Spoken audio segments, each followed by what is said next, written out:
Hello दोस्तों, welcome back to the 5 minute stock trading course. तो आज हम लोग देखने वाले हैं जो हमने ट्रेडिंग सेटअप समझा है उसके क्या क्या रूल्स हैं और आपको इन रूल्स को फॉलो करना है बिल्कुल स्टेप बाय स्टेप, और इसी तरह से आप स्टॉक मार्केट में ट्रेडिंग कर सकते हैं।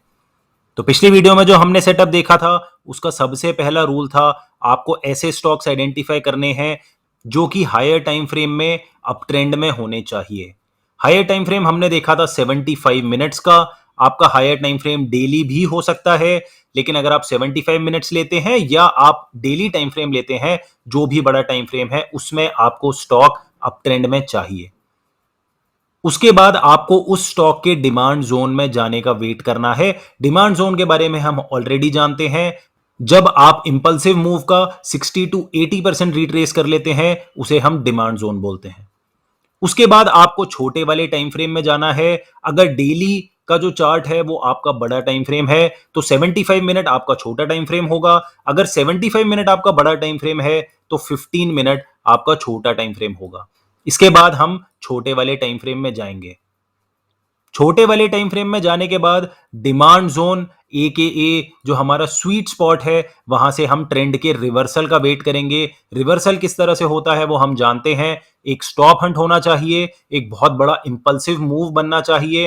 इंपल्सिव मूव में जनरली बड़ी बड़ी ग्रीन कलर की इंपल्सिव कैंडल्स होती हैं और मार्केट स्ट्रक्चर टूटना चाहिए, क्योंकि जब छोटे टाइम फ्रेम का डाउन ट्रेंड टूटेगा तभी तो बड़े वाले टाइम फ्रेम का ट्रेंड कंटिन्यू होगा। उसके बाद आपको इस इंपल्सिव मूव के रिट्रेसमेंट का वेट करना है, और जब रिट्रेसमेंट हो जाती है उसके बाद 62% रिट्रेसमेंट में आपकी एंट्री बनेगी। स्टॉप लॉस बनेगा ठीक उस जगह पर जहां पर स्टॉप हंट हुआ था, और उसके बाद जो टारगेट होगा वो आपके हायर टाइम फ्रेम का स्विंग हाई होगा। इसके बाद आता है सबसे ज्यादा इंपॉर्टेंट स्टेप, और वो है पेशेंस रखना। क्योंकि अगर आप ये नहीं रख सकते हैं तो फिर पहले के जो भी 6 रूल्स बताए हैं वो सारे के सारे बेकार होने वाले हैं। तो ये तो हमने समझे ट्रेडिंग सेटअप के रूल। चलिए अब इनको देख लेते हैं कि किस तरह से आप इन्हें एग्जीक्यूट कर सकते हैं।